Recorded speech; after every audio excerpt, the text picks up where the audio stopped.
ashobora kugena uko azabaho ejo cyangwa yemera ko byose bigenwa n'Imana? ngiye ku ruhande rwanjye uko mbibona ntacyo umuntu yahindura ku buzima bwe kuko Imana nigena byose ni nayo izi uko ubuzima bw'umuntu buzagenda. Akamema ariko n'umuntu abigiramo uruhare. None se wabigiramo uruhare gute kandi atasiwe wiremye ise uvuga ngo uyu munsi nahindura kino ibi nabigenza kuriya n'igihe wavutse nta ruhare wabigizemo n'igihe uzapfira n'ubwo. Ariko uko byagenda kose niba Imana ariyo ifite ntago mbihakanya abantu banyumve nabi, niba ari ifite imibereho ya muntu y'uyu munsi n'ejo hazaza ndetse n'ahashize, umuntu yaba ashaka amafaranga y'ikiye gukora iki? Yaba ashaka kubaka ejo he kugira ngo agende neza, kugira ngo bigende bite? Niko biri niko umuntu yisanze nk'uko yisanze ku isi n'akana yo kakivuka agashaka uburyo kakonka nuko muntu aremye kuko abayeho nyine kuko atazi ko ejo bizagenda agomba guhangana n'ubwo buzima uko biri kose. Ntabwo yakwicara. Uramutse wicaye ukabasha kwicara no kuvuga ngo mucyo nakwita destese cyangwa igeno ryawe nuko ryaba rimeze ko cyagiye uzicara tu. Ariko ibyo ari byo byose umuntu hari icyo afasha Imana mu mibereho y'ejo hazaza.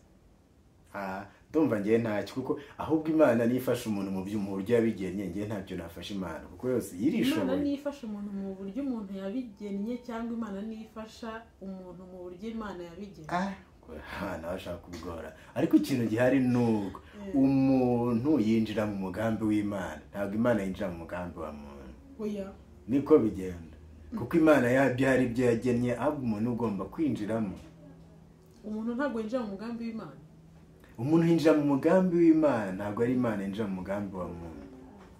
No way. None se nk'iyo umuntu avuze ngo imigambi yanjye yose ndayikweretse ndetse nk'uko yabiragije Imana bikagenda neza nk'uko abyifuza, ubwo ntabwo Imana ibenjeye mu mugambi we? Wapi, bira nibyo abayibeshye uko biri kose ibyo utekereza byose uko ushaka kuba wabivuga. Nuvuga ngo hari igihe ntekereza ngo uyu munsi nsabye Imana ngo bimfashe cyangwa bigende gutya ariko buryo gihari nta gishyashya mba nakoze, nta ruhare na rumwe mba nabigizemo, niko Imana iba yabishatse. Namwe n'isengesho nuvuga ngo uko Imana ibishaka bari ko bigenda. Ubwo ruvuga ngo muri rusange tubayeho mu mugambi w'Imana cyane rwose. ntabwo Imana ibayeho mu migambi yacu. Ntabwo bishoboka. Murakoze cyane. Ni gutyo bigomba kugenda nta ruhare ntacyo wahinduraho ndetse n'abandi ndabaza kutubwira wafite icyo bwa nayo yatubwira ariko icyo ntekereza nuko ntacyo n'ibyo nemera uko mbibona ntacyo wahindura kuko habe ku mavuko ntugena aho uzavuka cyangwa uzavuka. Uvuga ngo nzavuka ameze gutya nzavuka ngeze gutya ndetse niyo watekereza kwiyahura ari n'uyahura bikanga. Bishatse uvuga ko n'igihe cyo gupfira nta muntu ukigena. Nta gupfa mbere yo gupfa. Mvugira akantu keza ntiwapfa mbere yo gupfa. Igihe cyageze ucaho kimwe nuko utarenze igihe cyawe. Yego. Uvuga ngo isaha n'umunota n'isegonda byageze ko mbyumva umuntu agomba gupfa. Urapfa rwose. Nabyo bibwira ngo wasengera umuntu agakomeza kubona ntabwo bishoboka. Hari ibyo bajya bavuga, hari ibyo kera twaririmbaga ngo abayo Imana yabamenye kera. Wemera ko hari ab'Imana hari n'abatari abayo? Njyewe nemera ko abantu bose ari ab'Imana ko ibyo kuvuga ngo abayo nese hari uwo yaremye itamushaka cyangwa yize uko yabigennye ariko njye numva ko abantu bose ari ab'Imana naho ntabayo. Ibibaho byose ibyo tubona byose bibaho baho hari abishima akarinda apfa atarigeze ahura n'ubuzima bubi, hari uvuka struggling akarinda soza urugendo rwe ku isi ababaye, hari n'ababigira byombi. So nukuvuga ngo ibibaho byose ari abapfushije ari abishimye ari abapfuye ari abakiriho byose biri mu mugambi w'Imana. Byose biri mu mugambi w'Imana kuko isi buri wese ayisangaho ntawigeze asaba kuyizaho. Nusaba kuyivaho ngo Imana imukure usanga n'igihe usabye kuba wapfa ntibikunde. Bishatse kuvuga ngo Imana yo ibigenza uko ibishaka. Niyo ibigenza uko ibishaka ibigenda uko ibishaka. Umuntu akaza ntese kukiha rupfa agahinja harupfa ashaje umuntu ari mu buzima hari uwo twita ngo arakenyutse. Ni nabyo hari abisetsa uzasanga nk'umuntu bakubwira ngo yapfuye afite imyaka wenda 30 na kwizama mu 40 turavuga ngo arakenyutse ndetse no munsi yayo. Ariko nanone umuntu twamuzanga afite 30 cyangwa 40 ngo ntarubaka urugo ngo arashaje.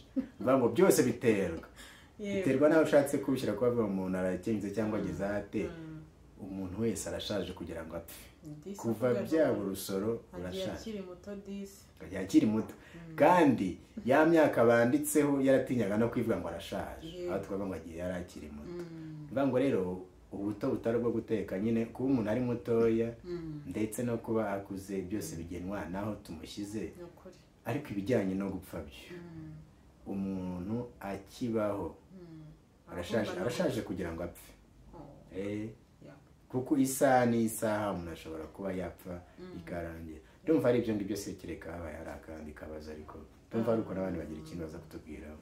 Ikindi wenda ni commentaire z'abantu badukurikira cyangwa bari butwumve. Wowe wemera ko umuntu agira uruhare muri gahunda z'ejo hazaza cyangwa mu mibereho y'ejo hazaza cyangwa byose bigenwa n'Imana?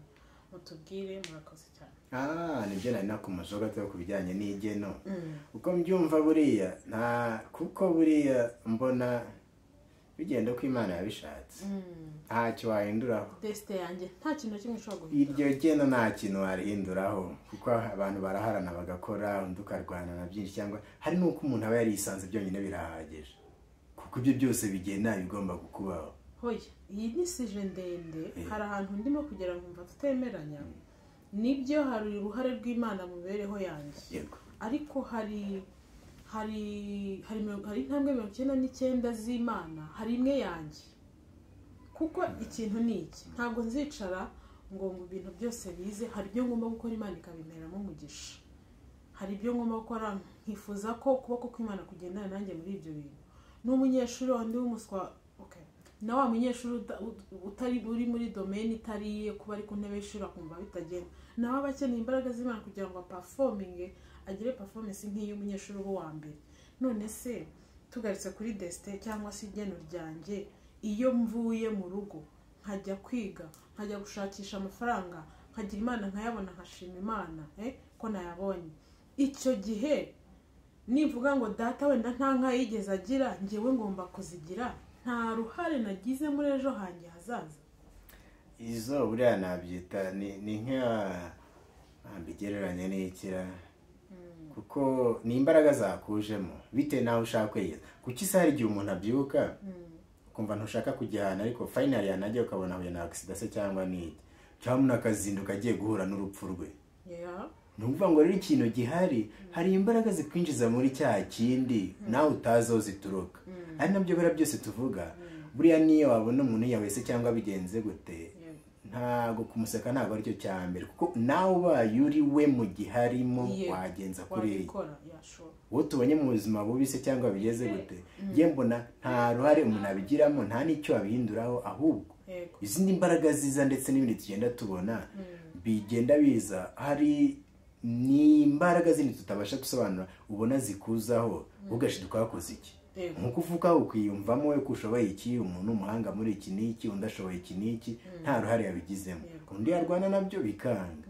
Nuvuga ngo rero no kuvuga ngo ngiye uyu munsi ngo nabyutse hari icyo hari intambwe nateye kuki wumvisha abasha gutera iyo ntambwe kandi undi ntayitere uramutse wa munsi wicaye no kuvuga nuko agomba kwicara kuko biri muri nk'igeno ryawe ari kwiyumva ko ugomba kwicara ariko ukiyumvira ugahaguruka ukagenda ngo byose bigengwa n'Imana n'umutima wa muntu mu buryo bumwe cyangwa ubundi ntituzi izo mbaraga zidukoresha nk'uko umuntu yisanze gutyo akomeza kubaho ntacyo wabihinduraho wenda nibirebire tuzakomeza tuganire. Mwakoze waba nanone atari yakora kuri subscribe yakandaho kandi ufite na commentaire cyangwa comments ushaka gushyiraho nawe wayishyiraho ikindi kibazo nawe wacyandika hanyuma tugakomeza tukazamukira hamwe. Murakoze nawe ubutaha. Merci.